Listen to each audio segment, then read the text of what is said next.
Christmas is almost here, so we should start making pot holders for our grandparents.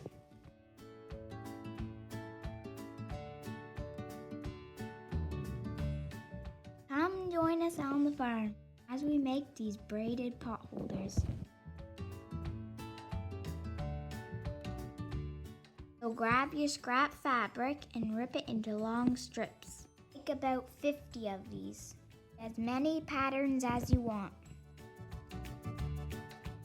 Once you have all your strips ready, grab a needle and stitch the 3 tops together.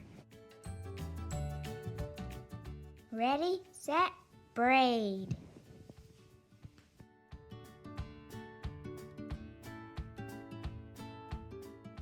Braid, braid, braid. When you are done braiding those pieces, grab 3 more and attach them.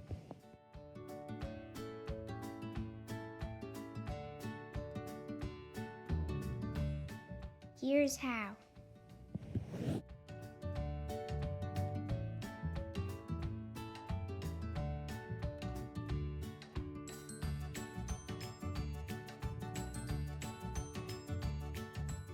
Then roll the braid up and stitch them together.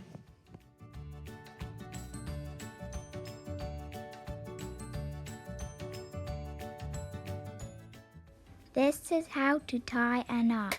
Thread the needle, then wrap the 2 ends of the string around your finger. Roll the threads off and yank them tight into a knot.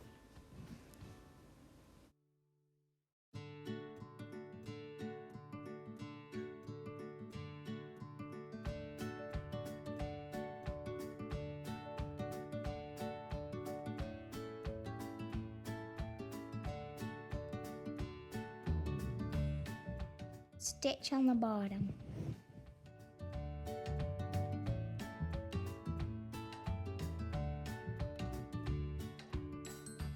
Doesn't matter if you're not a neat stitcher. There, now we're done our pot holders. They're ready for a teapot or a pan. Thank you for watching this video. Please give us a thumbs up and click subscribe. See you next time.